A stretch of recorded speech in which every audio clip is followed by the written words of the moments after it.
They believe they're wise, and they sit stroking their beards like so. Yeah, blah, blah, blah, yeah, yeah. In Chelm, everyone has beards. Men, women, cats, dogs. They have an expression. They say, a goat can have a beard, but that does not make him a rabbi. Nobody knows what it means, but that's what they say. The eldest elder of Chelm, Chaim Yankel the Wise, is so wise. You know how wise he is?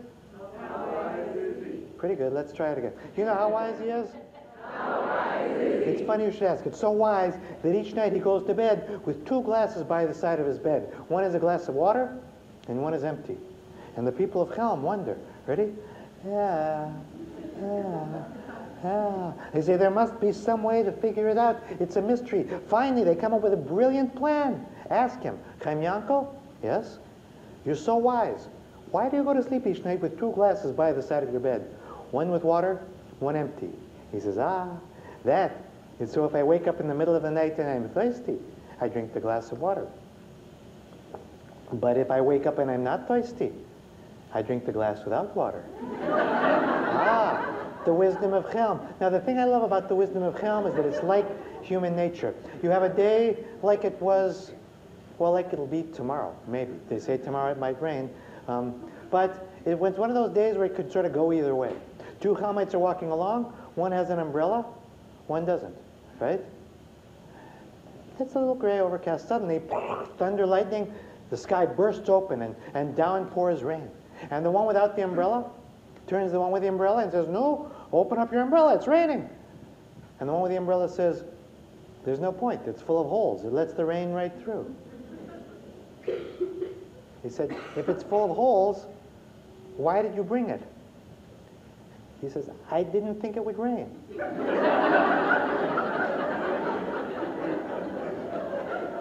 I have to say, I love that story to tell to an audience because the audience always laughs twice. They laugh first because it's silly and funny, and second because it's human nature. Because this is true what we do. You know, I couldn't help but think of the stories when I was following the devastation around Katrina, right? Hurricane Katrina. And the levees were built not really expecting it would really rain like that, right? It was kind of that Chelm reasoning. So it's that subtle thing. Another one, Chelmite goes on a boat, on an ocean line at sea. He very rarely leaves Chelm, but he goes off and has a wonderful, wonderful time out traveling, but suddenly there's a storm at sea. The boat is tossing and turning, creaking. You can hear the whole thing's about to break. Everyone is panicking except for that Chelmite who sits there, calm as the day. And somebody says, Chelmite, why aren't you panicking? Can't you see the boat's about to be destroyed? He said, why should I worry? It's not my boat. Again, it's that human nature kind of thing. And this is a particular insight the Jews have, is sort of turn the suffering into humor. It's a gift. All cultures lend something different to stories. Well, I think it's time for me to wrap up maybe with one last little story. But before I tell that, I just have to say, I just have to thank you for having me here. And I have to thank you for letting me share my story with you. And I do it with the sense that I've been given a gift. You know, the stories we have are gifts, and that pen the doctor gave me was a gift. And my voice is a gift. That I can speak to you now. That's a gift too. You know, we give gifts that we don't even, we get gifts we don't even recognize sometimes. But my hope is that my gift is something that inspires you to find your own gifts, your own stories. And especially now, this time of year, when you have Thanksgiving coming up, you have Christmas coming up, or if you celebrate Hanukkah, you have Hanukkah coming up. There's these family gatherings, and you know, amidst all the craziness and confusion, it might be a very nice time to find a moment of silence and just ask a question. A question will bring forth a story like this. If I was to say to you, think about a place you used to love to go. Everyone here do that, just for a moment. I want to show you how easy it is to come up with stories. Think about a place you used to love to go. Let yourself see what you would see there, smell what you would smell there, taste what you would taste, hear what you would hear, and feel what you would feel. Is everyone thinking of this? Yep. You could turn to anybody and say, let me describe this place to you. And that's a story right there, right?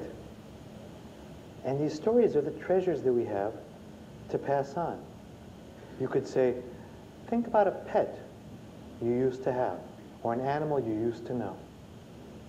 There's so many stories, and I always think that we humans are like the science experiment Michaela did when she was in preschool, right? She would take a glass of water. They took water, it was like hot, almost boiling, and poured a bunch of sugar into it. Has anyone done this before? You pour the sugar in and you stir it around till it all dissolves. And she said, where's all the sugar? I like sugar. And then she put a pencil across the top with a string hanging down. And what happens? Crystals form, and then you can eat them. She thought it was a wonderful experiment, and that's how it is with stories. They are right there inside us. And you have to drop a string in a little bit of silence and give it a little time, and they come. So I really hope that my story inspires you to tell stories, and everybody has stories. You know, I work in all these other fields. I'm doing a consulting now to the Federal Reserve Bank. I just met Ben Bernanke last week, the new Fed chairman, who said he loved the book, which was really very nice. He also said he liked my beard. He also said he liked the name Ben Izzy. I was very touched by all these things. And so, you know, in all these different fields, they're sort of rich with stories, and they're what make us human. So I'll just end with a little story, and then I'll see folks upstairs to sign books and CDs for gifts or for you or whomever, however you like. The last story is a tale that I've always loved about, well, it's about storytelling. And it's about the old king and his daughters. For there was a king who'd ruled for many years. He was old, he was tired, so he called his 4 daughters together and said, my daughters, I'm old, I'm tired. And I've been ruling this kingdom. I will let my advisors rule for a time, and I will travel. And then I will come back and decide that one of you should be queen.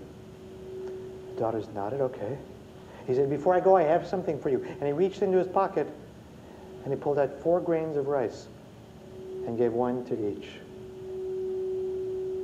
And with that, he got on his horse and left.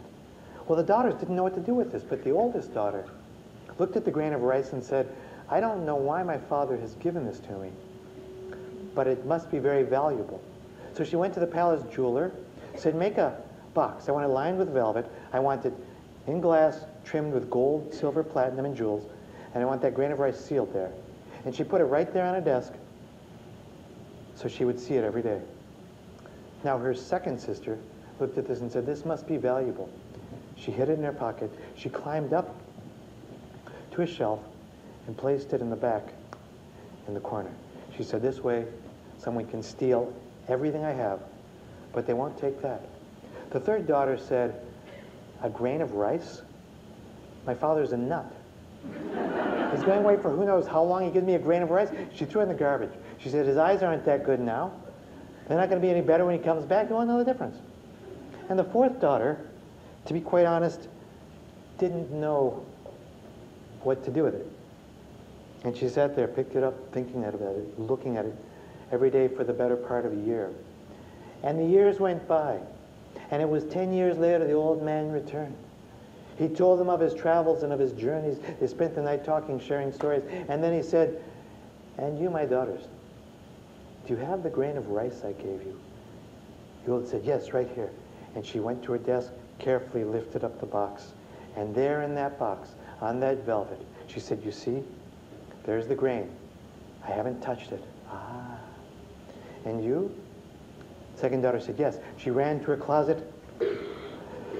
She brought it out. It had cracked and broken with age into 2 pieces. But she said, look, Father, here it is.